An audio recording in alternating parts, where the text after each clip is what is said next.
Hold on. There we go. All right. Hey guys. I don't know if you can see this little battle scar on my hat, but the puppy decided it would make a fine chew toy. And I didn't catch on the first time, so I put it right back where I grabbed it. And then the second time was when he got away with it. But that's the price of an enthusiastic little dog. And man, I guess this week my mind has been all over the board all week long. And I guess the biggest thing I wanted to focus on was what the title says, but that's also paying a little homage to a Johnny Cash song. And I've been telling everybody this. I found the New King James audio Bible as spoken by Johnny Cash. So that's in the mail. I am so excited to listen to that. But, man, I've been talking to Carrie, well, surprise, you know, on and off for the last 4.5, 5 years. But more this week, it's just about, well, how little we relate to most Christians. And then some of the stuff she was saying, how some of these really, really good friends of ours don't even try and make a point to understand where we're coming from, like as people, towards building our relationship with God. And you know, they do kind of come off a little judgmental, but I mess with them too, and I've been messing with them since before Carrie and I got together. Like if they would miss a service, I'd call them up after the first service before the second one started at church, and be like, "Hey, you backsliding now? You gonna move back to Washington now? You give up on God?" And just playing around, you know, not being a complete jerk, just a little bit of one. And so this couple, they just give it right back to us. And every once in a while, I think they are a little more serious. And some of the stuff they were saying was bothering Carrie, and about, and Carrie was talking about how they just don't even make an effort to understand this. They just use their standards on us. You know, I gave the dogs 1 treat each. I thought they would last a little bit longer than this. Nope. And that just kind of got me thinking about, I guess, at least since I have lived here in Tulsa. Hold on.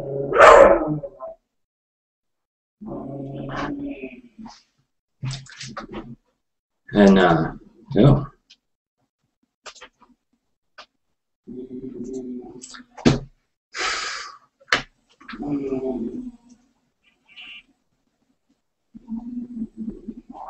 Sorry. And just how few church friends that I've had over this whole time. And, you know, most of that is actually my doing, just because I didn't make much of an effort. And when I've tried to make church friends, it just kind of didn't. Either they weren't being themselves or I wasn't being myself, but most of the time I just wasn't clicking with people. And I'm just going to have to shut that door because those dogs are not going to stop.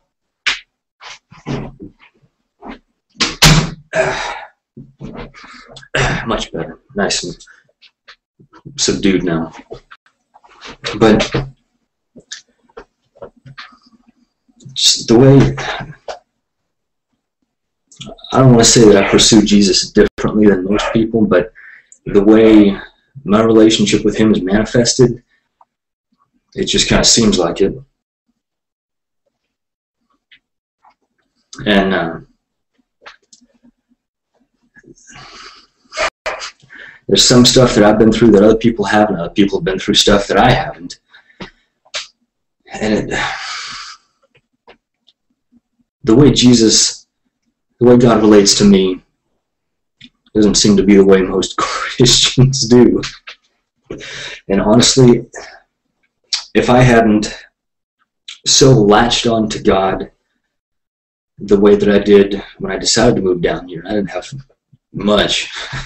I knew 2 people down here, and that was it. And I barely knew them.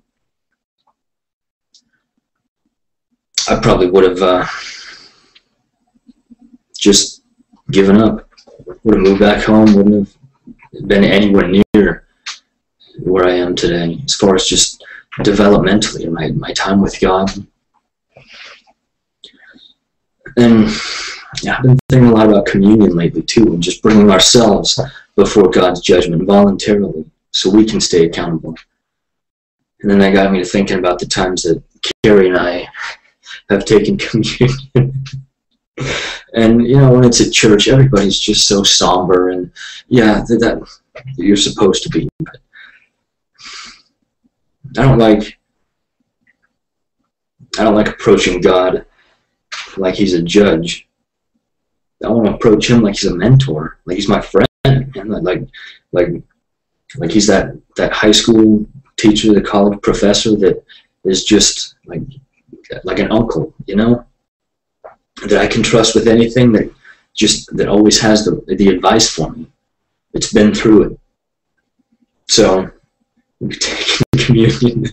I don't even think Carrie likes taking it with me much anymore. Well, we haven't done it for a little while.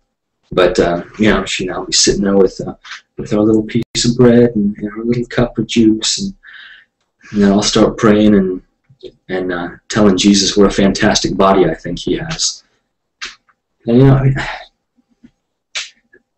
I'm not being sacrilegious. That's between me and God, and he knows I'm not. But I also make a habit to try and keep my heart before him most of the time. Every once in a while I don't want to be judged just because I want to not be judged. Let's leave it at that. But, you know, how many church people are like that? I'm not even trying to rag on them, but the buzzwords. Man, I remember when I first really got filled with the Spirit, man, I was just on fire for all this stuff just because I had that youthful enthusiasm, youthful zeal and ignorant, naive enthusiasm.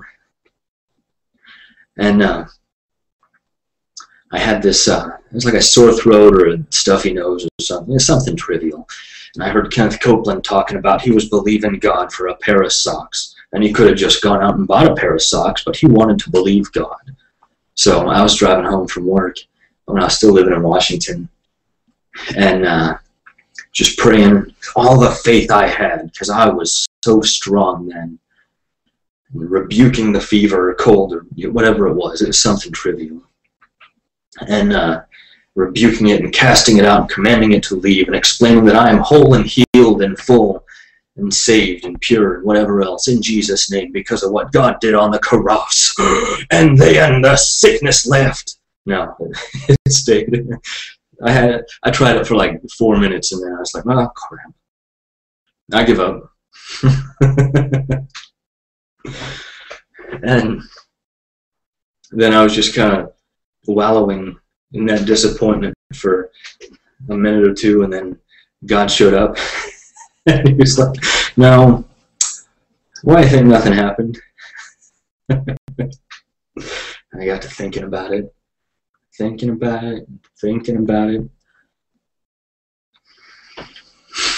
I didn't really know.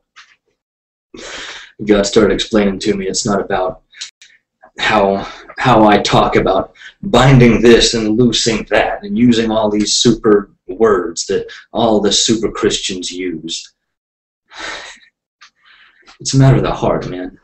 I mean, I was talking to this one friend that was having nightmares, seemed like every night, and she didn't know really what was causing them, and yeah. This was before I made too many of my own disappointments, and I was still trying everything for God. I'm a little more picky now just because I got a little cynical, but I digress.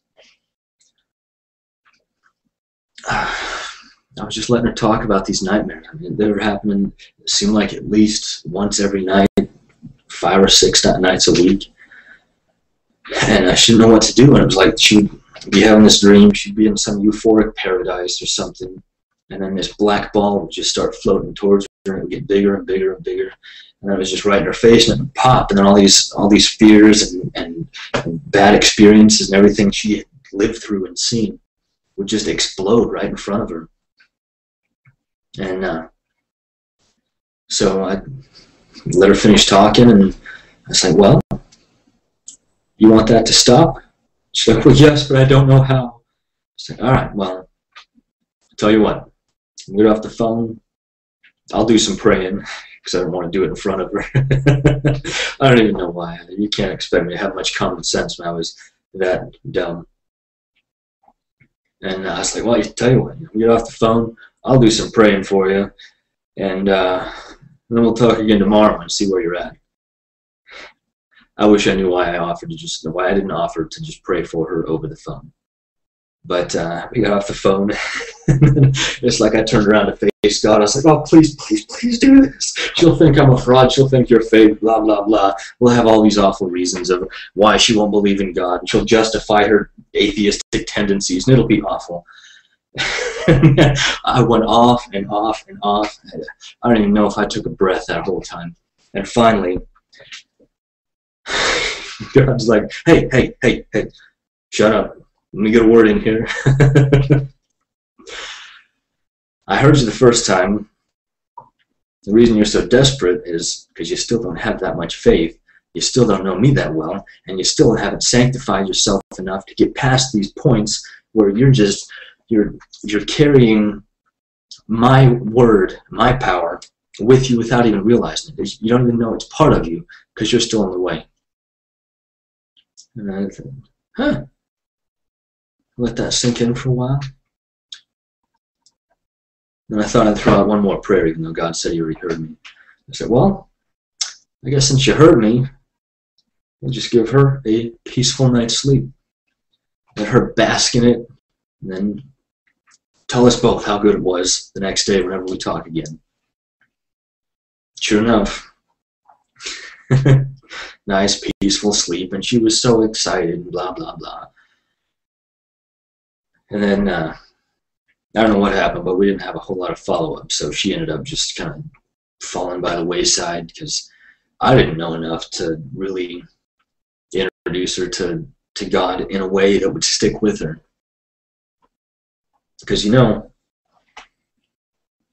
a lot of people don't like hearing other people's interpretations of what Jesus had to say in the Gospels, of what Paul had to say in the Bible. I was talking to one friend just recently, and they were like, well, I've got all these problems, and I want to fix them, but I don't know how, and if I knew how, if I could even just have like a summary of what the problems were, I would know where to start, and blah, blah, blah. Reading them Mark 4 is not going to do a single thing for them. You know, anything like that. Well, let me tell you about Jesus feeding the 5,000. What? Man, what they need to hear is, what has Jesus done for me? Man, what similar experience do I have to what they are dealing with now that God has just so manifested Himself to me through? How did He deal with me in it? And then, He's obviously going to deal with me His way, through biblical principles that I will be able to find examples of throughout the Bible. But He also does it in a way that's pertinent and that's relatable to me. And, man, I can't tell you how much I just have this awful distaste for all those Christian buzzwords, man. It's like, oh, I'm trying to press through a stronghold right now. I'm praying, and I'm praying, and I'm praying, and I'm seeking God, and I'm assimilating, and blah, blah, blah. you can't make it your own vernacular, man. We don't have to sound super spiritual to get tight with God. Man, God's just as good about joking as anybody else. But it depends on the kind of jokes. I mean, if every single time I was taking communion, I reminded Jesus what a wonderful, fantastic, phenomenal, unbelievable body he had, that would cross the line, because then communion would just become a joke. But, man, as I don't know if ungodly is the right word, but as uncharacteristic of Christians as it might be, I get a lot of jollies poking the sensitive side of religious people. Like, I went up to one guy at work yesterday. He was just doing his thing. I came up behind him and I was like, "Jesus loves you." And he kind of stops and starts turning around. I said, "That's fine to hear in church. It's not what you want to hear in a Mexican prison." And he's like, "Oh, I knew you were onto something." If God didn't have a sense of humor, man, how are we going to relate to 80% of the people in this world? We've got to make it our own, man. It's like one of the pictures God gave me about when I was really, really struggling with forfeiting my identity to let more of God in, because it's not that who I was really that good, but I liked it. I knew exactly how it made me unique. And you look around today, and being godly is enough to make you unique. Anyway, back when I was really struggling with this, every once in a while when I get to the point where God's asking me to give up a little bit more, he and I have the same kind of chat, but it's a little less pointed now.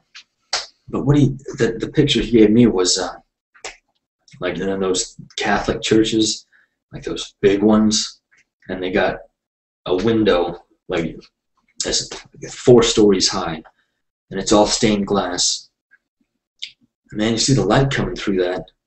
Each piece of that window has a different hue, and that's what God was trying to get across to me when I was struggling with giving up who I'd become through my experiences, through my past, through the way I perceived what was happening to me at the time when I was growing up. And turns out a lot of that crap is what's holding me back from him. But man, it's got deep roots. Learning how to give up a little bit at a time. Still learning how to give it up though, and that's what's important. And man, we all got a different hue. That God's light, which is the same no matter what, we all got a different hue that we're going to shine down into the world. Man, it's gonna impact people differently. Some people don't like the color blue. Maybe they'll admire the green piece of glass in that window. I personally like green. I want to paint this office really dark green. But Carrie's like, "No, it'll look like a prison." And she's probably right, but I like the color green. Dark green. Anyway, man, I can't tell you how many times I have been discouraged by church people just because it seemed like I didn't fit in. And there was absolutely no question in me what God was asking me to do. Moving down here and just bore into him with everything I got. Most of the time, I went about 40-50% of what I got. Sometimes less. But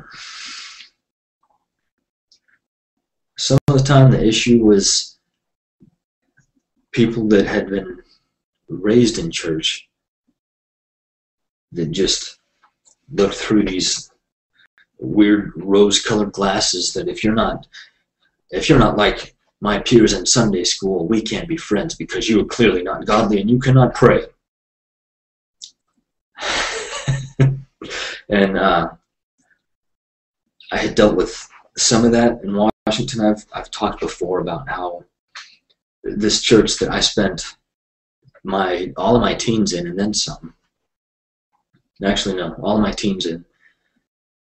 They when I got a hold of this message and found out God was real, with real feelings, with real motives, with real goals, with real power, and with real words, they didn't want to have much to do with me after that. And man, that hurt. And so I withdrew from them, and I was still working at this little Christian school. And same kind of thing happened, not quite to the same extent, but I still had to have a little heart-to-heart with the administrator over some doctrine issues.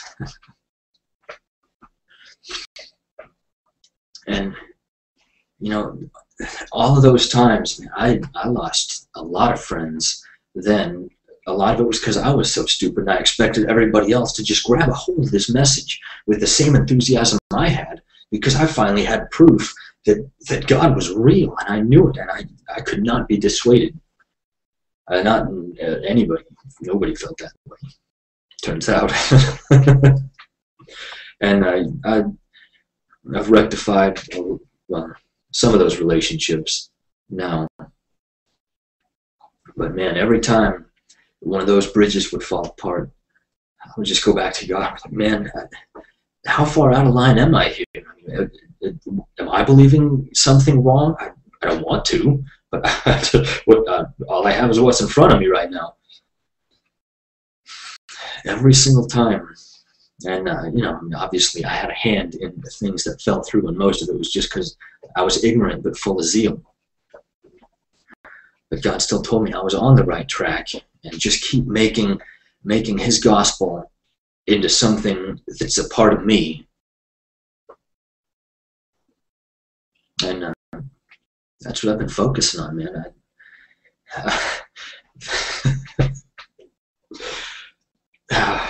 I always love talking on here about the people I work with, because they are so unapologetically godless.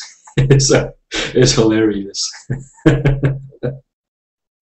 This dude was making a list of stuff that he was needing to set aside back in the warehouse, and I went up to him and I was just going to mess with him. And so we had this list going, and he was just crossing off some stuff. And so I walk up there, and he's just looking around real professional, and he just writes something down. And I look over. He wrote down pot. So I go to the back in the warehouse, and I see a couple of my coworkers, and I was like, "Hey, I think this guy's got a glaucoma problem now." Like, what? Because some people prescribe pot for glaucoma. But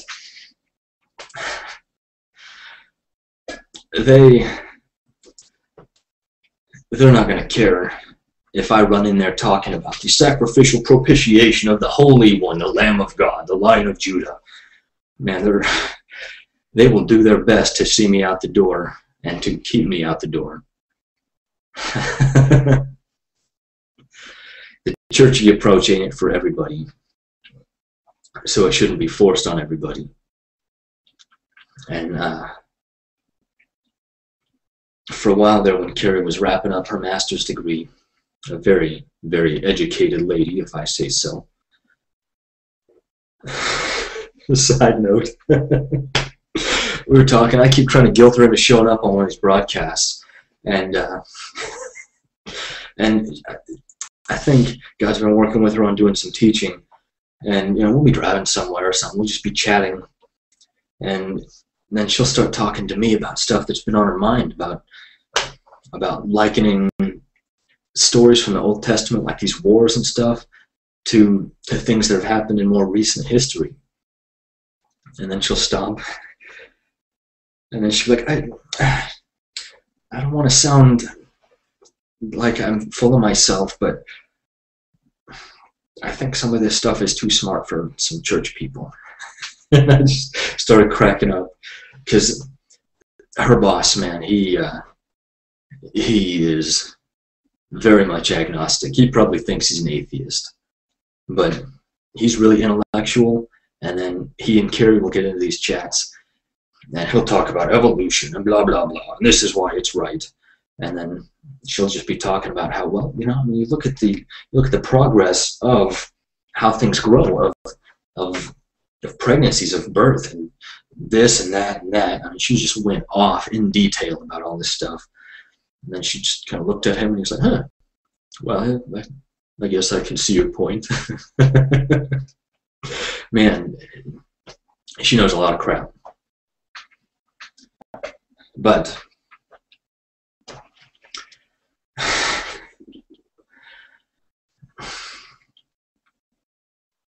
she and I were talking, and man,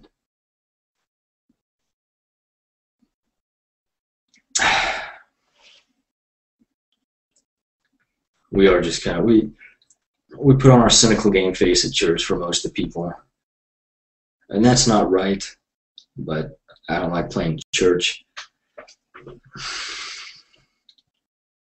There was one time, I make a joke when I'm talking to people, because we got a 30-minute break between services, and there's a handful of people I talk to, and I always joke about it. If we start talking and it's just one-on-one, or me and Carrie on a couple other people, then you just know it's a matter of time until you get interrupted, because it's church and everybody just wants to jump in and say hello, because that's the churchy thing to do, even if you're being rude and interrupting. That's what God would have us do, because we're being friendly or whatever. And I was outside with this one lady out in the parking lot of the church, and we were having, I forget what we were talking about, but it was something relatively deep. And so we were going back and forth, and then this lady just comes up, and like mid-sentence, she looks at me and she's like, oh, I'm sorry, I have a question. And then she proceeds to ask this lady I was talking to. And then they talk for like 7 or 8 minutes, and I'm just sitting there getting more and more and more upset about just how rude this is. You know, it's up for argument how Christ-like that is, but I ain't gonna argue with you about it. And then finally they wrap up, and the interruptor looks over at me, and she's like, oh, I'm sorry to interrupt. And I was like, no, that's fine. I'm used to church people interrupting me anyway. And she looked at me and she and she just kind of stumbled off, still at a loss of words. And then the lady I was talking to was just, what? And I was like, well, it's true. And then she thinks about it, well, yeah.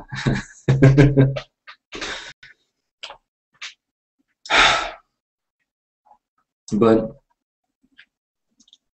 when 60% of the people you work with don't want to go to church because of church people, you got to figure out how to bring church to them, man. You got to figure out how to bring God into their scope. Say church is over here, and they're looking over this way. Something's got to reconcile. But, man, the most important thing is, if you want good teaching, there's plenty on IctusNet Live.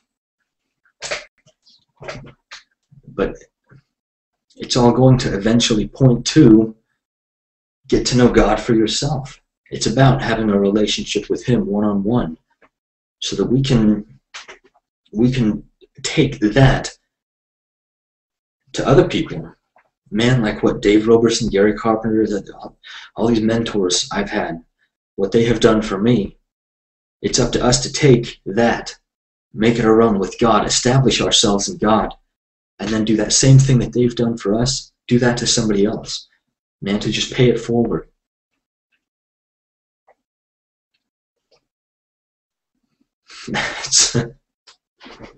That's really what it comes down to, man. It's your own relationship with God. We can talk till we're blue in the face about doctrine and intellectualism and what God said to me today and blah, blah, blah. And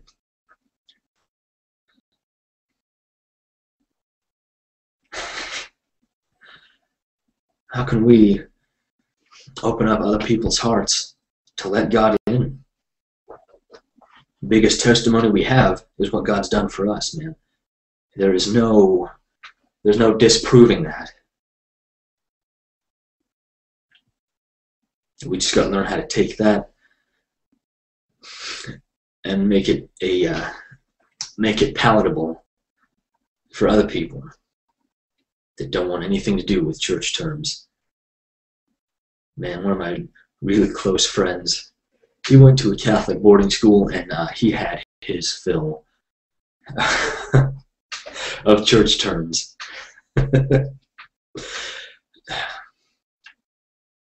And he would know if I even tried to sneak a synonym of one in.